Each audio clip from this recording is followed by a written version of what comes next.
É uma alegria estar mais uma vez aqui com vocês no nosso estudo em grupo. Estamos lendo Ação e Reação, o 9º livro da coleção que André Luiz nos fala sobre a vida no mundo espiritual. Hoje vamos ver o capítulo 3, a intervenção na memória. O novo companheiro que o dirigente da casa nos apresentou como sendo o assistente Barreto, exibindo recôndita aflição a sombrear-lhe os olhos, comunicou: Instrutor Druso, na enfermaria 5, 3 dos irmãos recém-acolhidos entraram em crise de angústia e rebeldia. Já sei, replicou o interpelado, é a loucura por telepatia alucinatória. Ainda não se encontram suficientemente fortes para resistir ao impacto das forças perversas que lhes são desfechadas à distância pelos companheiros infelizes. Eu deveria ter marcado de amarelo. Veja só que coisa, eles estão sofrendo pelos pensamentos daqueles que eles prejudicaram no passado. Isso é muito doloroso. Vamos continuar. Que fazer? Retire os enfermos normais e aplique na enfermaria os raios de choque. Não dispomos de outro recurso. Despedia-se o mensageiro, renteando conosco, e outro funcionário já se apresentava notificando. Instrutor, a tela de aviso, que não funcionava em consequência da tormenta, agora em declínio, acaba de transmitir aflitiva mensagem. 2 das nossas expedições de pesquisas estão em dificuldade nos desfiladeiros das grandes trevas. Novamente eu devia ter marcado. Quer dizer que os equipamentos lá também têm defeitos.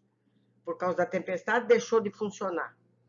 Parece uma coisinha à toa, mas para nós mostra como é similar a vida no plano espiritual e no plano físico. A posição foi precisamente indicada? Sim. Conduza os textos recebidos à consideração do diretor de operações urgentes. O auxílio deve ser enviado o mais breve possível. O inesperado, outro colaborador, veio até nós e pediu: Instrutor, rogo-lhe providências na solução do caso Jonas. Recolhemos agora um recado de nossos irmãos, certificando-nos de que a reencarnação dele talvez seja frustrada em definitivo. Pela primeira vez, notei que o dirigente da mansão mostrou intensa preocupação no olhar. Patenteado enorme surpresa, indagou o emissário. Em que consiste o obstáculo? Cecina, a futura mãezinha, sentindo-lhe os fluidos grosseiros, nega-se a recebê-lo. Estamos presenciando a 4ª tentativa de aborto no 3º mês de gestação. E vimos fazendo o que é possível por mantê-la na dignidade maternal. Meu Deus! Druso esboçou no semblante um sinal de serena firmeza e acentuou. É inútil. A jovem mãe aceitá-lo-á, segundo os compromissos dela própria. Além disso, precisamos da internação de Jonas no corpo físico, pelo menos durante 7 anos terrestres. Tragam Cecina até aqui, ainda hoje, logo que se entregue ao sono natural, para que possamos auxiliá-la com a necessária intervenção magnética. Outros elementos de serviço vinham chegando, e faminto de esclarecimentos, qual me achava, procurei um recanto próximo em companhia do assistente Silas, a quem crivei de indagações em tom discreto, de modo a não perturbar o recinto. Quem eram aqueles funcionários? Seria justo que o diretor da casa fosse molestado assim, com tantas consultas, quando os trabalhos de administração poderiam ser compreensivelmente subdivididos? O amigo deu-se pressa em elucidar-me, informando que os mensageiros não eram simples tarefeiros, mas condutores de serviço em subchefias determinadas, todos eles assistentes e assessores cultos e dignos, com enormes responsabilidades, somente demandavam a presença de Druso. Depois de movimentarem todas as providências cabíveis no âmbito da autoridade a eles inerente. O problema não era, pois, de centralização, mas de luta intensiva. E aquele caso de reencarnação pendente? Ousei perguntar respeitoso. A casa podia opinar com segurança na solução de semelhante assunto? O interpelado sorriu benevolente e respondeu: para que me faça compreendido, convém esclarecer que, se existem reencarnações ligadas aos planos superiores, temos aquelas que se enraizam diretamente nos planos inferiores. Novo parênteses. Nós estamos acostumados, nas leituras anteriores, àquele tipo de reencarnação planejada, que você vai buscar o desenho, concorda ou não concorda, não é aquela assessoria para a inseminação do corpo espiritual no corpo materno. Aqui, o jogo é bruto, certo? As necessidades aqui são prementes e é tudo meio compulsório, não é verdade? Vamos continuar. Se a penitenciária vigora entre os homens em função da criminalidade corrente no mundo, o inferno existe na espiritualidade em função da culpa nas consciências, e assim, como já podemos contar, na esfera carnal, com uma justiça sinceramente interessada em auxiliar os delinquentes na recuperação, através do livramento condicional e das prisões escolas, organizadas pelas próprias autoridades que dirigem os tribunais humanos em nome das leis, aqui também os representantes do amor divino podem mobilizar recursos de misericórdia, beneficiando espíritos devedores, desde que se mostrem dignos do socorro que lhes abrevie o resgate e a regeneração. Quer dizer, exclamei, que em boa lógica terrena, eu utilizando-me de uma linguagem de que usaria um homem na experiência física, há reencarnações em perfeita conexão com os planos infernais. Sim, como não? Valem como preciosas oportunidades de libertação dos círculos tenebrosos e como tais renascimentos na carne não possuem senão característicos de trabalho expiatório, em muitas ocasiões são empreendimentos planejados e executados daqui mesmo, por benfeitores credenciados para agir e ajudar em nome do Senhor. E nesses casos, aduzi, o instrutor Druso dispõe de necessária delegação de competência para resolver os problemas dessa espécie? Nosso dirigente, falou o amigo prestimoso, como é razoável, não goza de faculdades ilimitadas a essa instituição. É suficientemente ampla para absorver-lhe os maiores cuidados. Entretanto, nos processos reencarnatórios, funciona como autoridade intermediária. Alguém manda. De que modo? 2 vezes por semana, reunimos-nos no cenáculo da mansão. É um local íntimo do grupo. E os mensageiros da luz, por instrumentos adequados, deliberam quanto ao assunto, apreciando os processos que a nossa casa lhes apresenta. Mensageiros da luz? Sim, são prepostos das inteligências angélicas, que não perdem de vista as plagas infernais, porque, ainda que os gênios da sombra não admitam, as forças do céu velam pelo inferno, que a rigor existe para controlar o trabalho regenerativo na terra. E sorrindo, assim como o doente exige remédio, reclamamos a purgação espiritual, a fim de que nos habilitemos para a vida nas esferas superiores. O inferno para a alma, que o erigiu em si mesma, é aquilo que a forja constitui para o metal. Ali ele se apura e se modela convenientemente. O companheiro ia continuar, mas estranho ruído nos tomou a atenção, ao mesmo tempo que o emissário varou uma das portas situada rente a nós, e, abeirando-se de Druso, anunciou: instrutor, depois de amainada a tormenta, voltou o assalto aos raios desintegrantes. O orientador esboçou um gesto de preocupação e recomendou: liguem as baterias de exaustão. Observaremos a defensiva instalados na agulha de vigilância.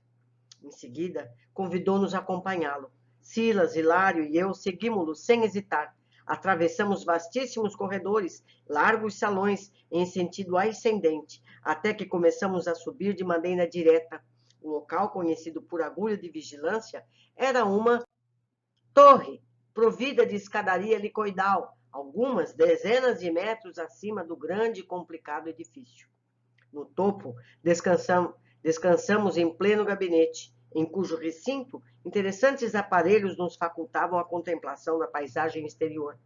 Assemelhavam-se a telescópios diminutos que funcionavam como lançadores de raios que eliminavam o nevoeiro, permitindo-nos exata noção do ambiente constrangedor que nos cercava, povoado de criaturas agressivas e exóticas que fugiam espavoridas ante vasto grupo de entidades que manobravam curiosas máquinas à guisa de canhonetes. Estaremos assediados por um exército atacante? Perguntei intrigado. Isso mesmo, confirmou Druso calmamente. Esses ataques, porém, são comuns. Com semelhante invasão, pretendem nossos irmãos infelizes deslocar nossa casa e levar-nos à inércia a fim de senhorear-se da região. E aquelas equipagens? Que vem a ser? Enunciou meu companheiro assombrado. Podemos defini-las como os canhões de bombardeio eletrônico, informou o orientador. As descargas sobre nós são cuidadosamente estudadas, a fim de que nos atinjam em erro na velocidade de arremesso. Olha só, os moradores dessas furnas atacando o posto com equipamentos. Olhemos. E se nos alcançarem? Perguntou meu colega. De certo, provocariam aqui fenômenos de desintegração, suscetíveis de conduzir-nos à ruína total, sem nos referirmos às perturbações que estabeleceriam em nossos irmãos doentes, ainda incapazes de qualquer esforço para imigração, porque os raios desfechados contra nós contêm princípios de flagelação, que provocam as piores crises de pavor e loucura. Não longe de nós, ruído soturno vibrava a atmosfera. Tínhamos a impressão de que milhares de projéteis invisíveis cortavam o ar violentamente, sibilando a reduzida distância e acabando em estalidos secos a nos infundirem para pavorosa impressão. Talvez porque Hilário e eu demonstrássemos insofreável espanto, Druso ponderou paternal. Estejamos tranquilos, nossas barreiras de exaustão funcionam com eficiência. E designou-nos o olhar assustadiço longa muralha, constituída por milhares de hastes metálicas, cercando a cidadela em toda a extensão, qual se fosse larga série de para-raios habilmente dispostos em todos os lances do flanco atacado. Surgiam faíscas elétricas a fulgurarem nos pontos de contato, atraídas pelas pontas a prumo. O espetáculo e sua beleza terrível caracterizava-se a olho nu pela cintilação dos contrastes entre a sombra intensa e a luz relampangante. Os conflitos aqui são incessantes, disse-nos o orientador com dignidade serena. No entanto, temos aprendido nessa mansão que a paz não é conquista da inércia, mas sim fruto do equilíbrio entre a fé no poder divino e a confiança em nós mesmos, no serviço pela vitória do bem. Nesse instante, porém, um servidor da casa penetrou no recinto e disse: Instrutor Druso, conforme as recomendações havidas, o doente recolhido na noite passada foi instalado no gabinete de socorro magnético, aguardando-lhe a intervenção. Conseguiu dizer algo? Não, continua apenas com gemidos periódicos. Nenhum indício de identificação? Nenhum. O mentor infatigável convidou-nos a segui-lo, explicando que a operação, em perspectiva, poderia oferecer importantes elementos de estudo ao trabalho que nos propunhamos realizar. Em breve trecho de tempo, vimos-nos os quatro numa sala de regulares proporções que primava pela simplicidade e pelo azul repousante. Em mesa desmontável, um homem disforme estirava-se em decúbito dorsal, respirando apenas. para referirmos com franqueza à criatura sob nossos olhos, cabe-nos afirmar que o aspecto do infeliz chegava a ser repelente, apesar dos cuidados que já lhe foram objeto. Parecia sofrer inqualificável hipertrofia, mostrando braços e pernas enormes.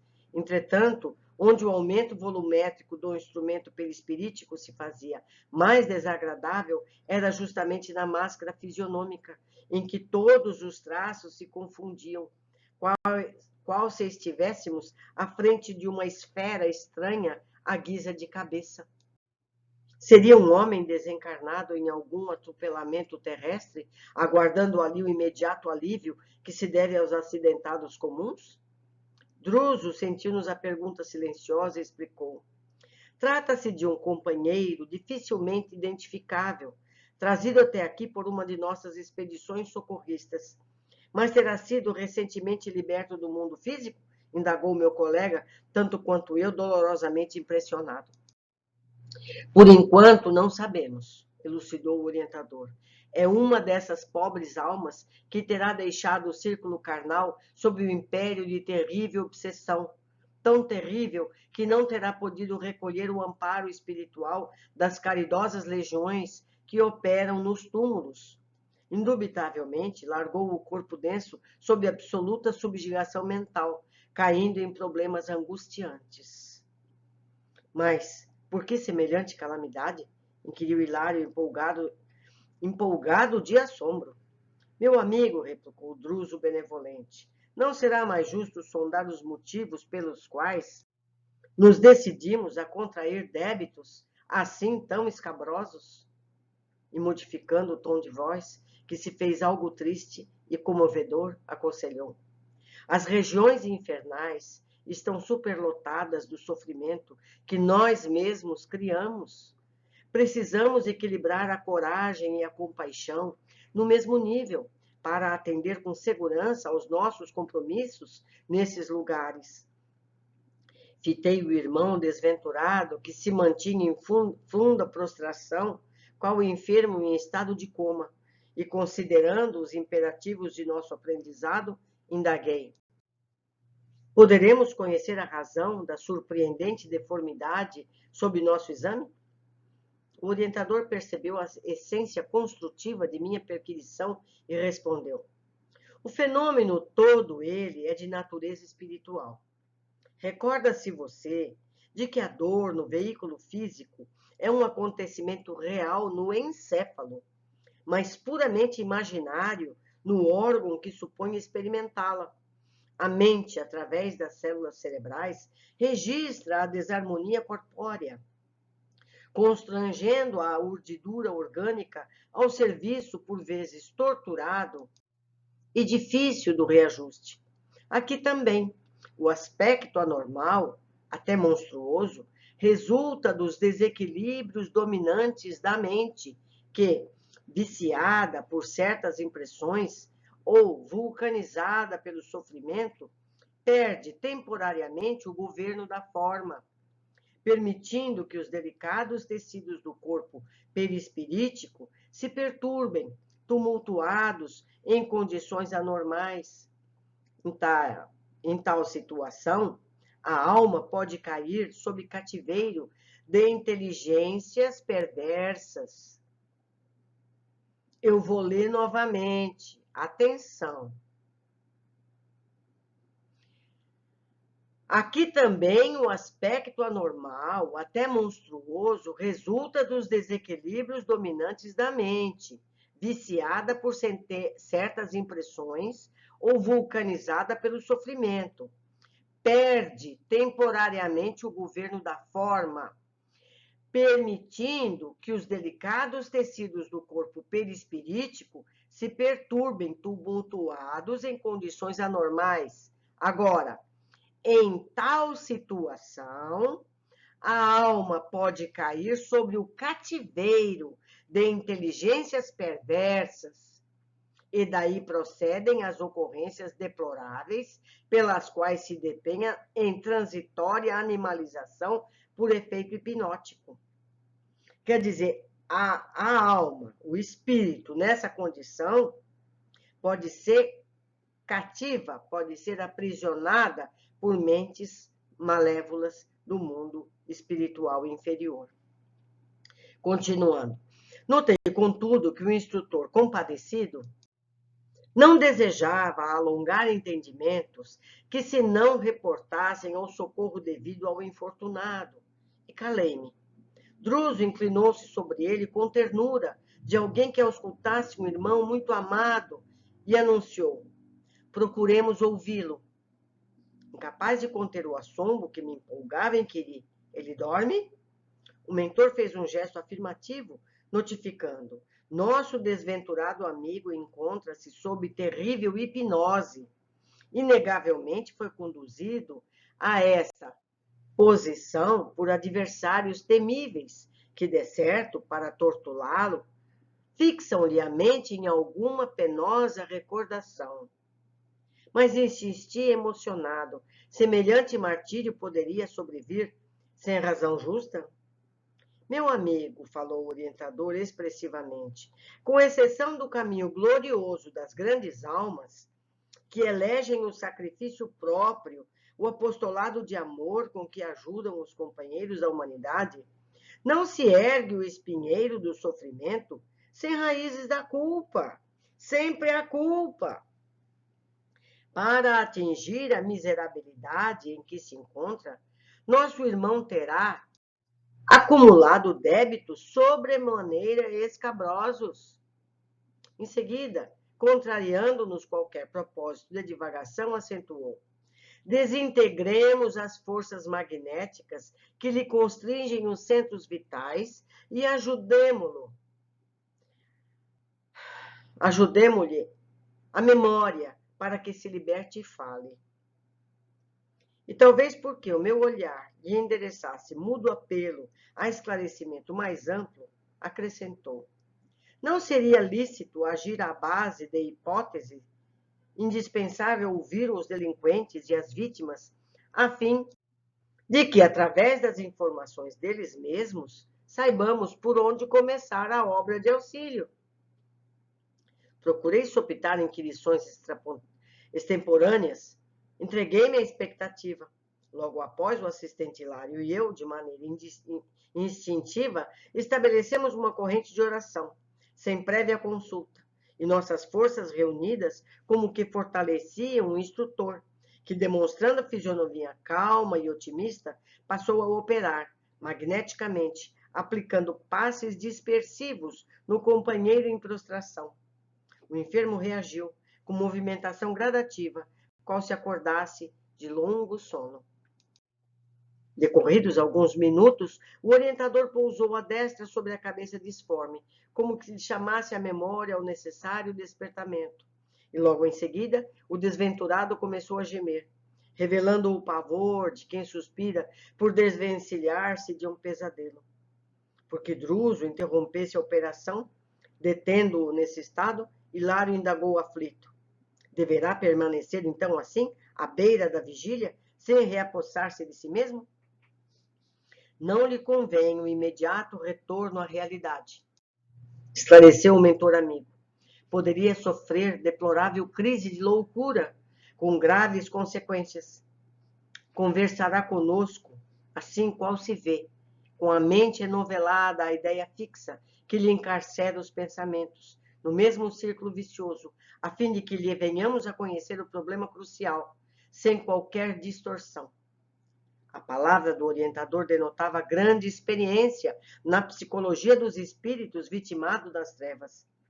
Depois de nova intervenção, o mentor sobre a glote, o infeliz descerrou as pálpebras, mostrando os olhos esgazeados. Começou a bramir: socorro, socorro, sou culpado, culpado, não posso mais, perdão, perdão.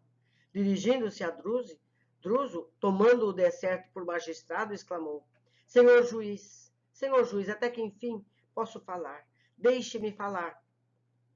O dirigente da mansão afagou-lhe a cabeça atormentada e replicou em tom amigo: diga o que deseja. O rosto do asilado cobriu-se de lágrimas, entremostrando a superexcitação dos sonâmbulos que transformam a própria fraqueza em energia inesperada, e começou a falar compungidamente. Sou Antônio Olímpio, o criminoso. Contarei tudo. Em verdade, pequei. Por isso é justo que eu sofra no inferno. O fogo tortura minha alma sem consumi-la. E o remorso, bem sei, se eu soubesse, não teria cometido a falta. Entretanto, não pude resistir à ambição. Depois da morte de meu pai, vi-me obrigado a partilhar nossa grande fazenda com meus 2 irmãos mais novos, Clarindo e Leonel. Trazia, porém, a cabeça dominada de planos, pretendia converter a propriedade que eu administrava em larga fonte de renda. Contudo, a partilha me estorvava. Notei que os manos tinham ideias diferentes das minhas e comecei a maquinar o projeto que acabei executando. Uma crise de soluços embargou-lhe a voz, mas Druso, amparando-o magneticamente, insistiu. Continue. Admiti, contudo, o enfermo, com um acento mais firme, que somente poderia ser feliz aniquilando meus irmãos. E quando o inventário estava prestes a decidir-se, convidei-os a passear comigo, de barco, inspecionando o grande lago de nosso sítio. Antes, porém, dei-lhe de beber um licor entorpecente. Calculei o tempo que a droga reclamaria para efeito seguro, e quando a nossa conversação ia acesa, percebendo-lhes os sinais de fadiga, um gesto deliberado, os equilibrei a embarcação, em conhecido trecho onde as águas eram mais fundas. Ah, que calamidade inesquecível! Ainda agora escuto-lhes os brados arrepiantes de horror, implorando socorro, mas de nervos dormentes, há breves minutos, encontraram a morte. Nadei de consciência pesada, mais firme, em meus aloucados propósitos. Abordando a praia e clamando por auxílio, com atitudes estudadas, pintei um imaginário acidente. Foi assim que me apossei da fazenda inteira, alegando-a mais tarde a Luís, meu filho único. Foi um homem rico, tido por honesto. O dinheiro granjeou-me considerações sociais e privilégios públicos que a política distribui com todos aqueles que se fazem vencedores no mundo. Pela sagacidade e pela inteligência. De quando em quando, recordava meu crime, nuvem constante a sombrear minha consciência. Mas, em companhia de Alzira, a esposa inovidável, procurava distrações e passeios que me tomassem a atenção. Nunca pude ser feliz. Quando meu filho se fez jovem, minha mulher adoeceu gravemente. E da febre que a devorou por muitas semanas, passou a loucura, com a qual se afogou no lago, numa noite de horror. Viúvo, perguntava a mim mesmo se não estava sendo joguete do fantasma de minhas vítimas. Entretanto, temia todas as referências em torno da morte e busquei simplesmente gozar a fortuna, que era bem minha. O infeliz entregou-se a larga pausa de repouso. Diante da nossa expectativa, continuando logo após. Ai de mim, porém, tão logo cerrei os olhos físicos diante do sepulcro, não me valeram as preces pagas, porque meus irmãos, que eu supunha mortos, se fizeram visíveis à minha frente. Transformados em vingadores, ladearam-me o túmulo, atiraram-me o crime em rosto, cobriram-me de impropérios e flagelaram-me sem compaixão, até que, talvez cansados de me espancarem, conduziram-me à tenebrosa furna, onde fui reduzido ao pesadelo em que me encontro. Em meu pensamento, vejo apenas o barco no crepúsculo sinistro, ouvindo os brados de minhas vítimas, que soluçam e gargalham estranhamente. Ai de mim! Estou preso à terrível embarcação, sem que me possa desvencilhar. Quem me fará dormir ou morrer? Como se o término da confissão lhe trouxesse algum descanso, arrojou-se o doente a enorme apatia. Druso enxugou-lhe o pranto, dirigiu-lhe palavras de consolo e carinho e recomendou ao assistente recolher a enfermaria especializada e em seguida falou-nos pensativo. Já sabemos o necessário para estabelecer um ponto de partida na tarefa assistencial. Tornaremos ao caso em momento oportuno. E acrescentou cismativo, depois de longa pausa, que Jesus nos ampare. Não nos foi possível, contudo, a ditar observações, porque um mensageiro vinha comunicar ao instrutor que uma caravana de recém-desencarnados estava prestes a chegar e acompanhamo-lo ao serviço que ele nomeou como sendo tarefa de inspeção. Quanta dor, meus amigos, quanta dor. Agora, pensemos, quantos todos nós conhecemos que praticaram crimes iguais ou maiores do que esse? Muitos fizeram semelhante crime para povos inteiros, não é? Dirigentes de nações, não é verdade? Isso nos faz ter muita pena de todos eles, porque podemos imaginar o que eles viverão. Mas vamos às observações desse capítulo, que bem sei foram poucas, eu deveria ter grifado de amarelo muitas mais. Vamos lá. A descrição que temos do posto de socorro e dos socorridos é bem semelhante à que tivemos em livros anteriores, mas este nos parece mais dependente, menos assistente e na região mais inóspita. A região abriga espírito com mais autonomia que dos umbrais já descritos. André acompanha um ataque armado ao posto e questiona possíveis danos. Provocariam aqui o fenômeno de desintegração suscetíveis de conduzir-nos à ruína total, sem nos referirmos às perturbações que estabeleceriam em nossos irmãos doentes. Que lugar inóspito, meus amigos! E que bem-aventurados esses irmãos que estão lá trabalhando em benefício de todos eles. Não é verdade? Com condições tão precárias, estão lá eles trabalhando e se dedicando a todos. Bem, eu vou ficar por aqui, deixando o meu e-mail para que vocês me ajudem com esse material, pois certamente há muitos detalhes a serem discutidos nesse capítulo. Eu espero por todos. Um grande abraço e até o nosso próximo encontro.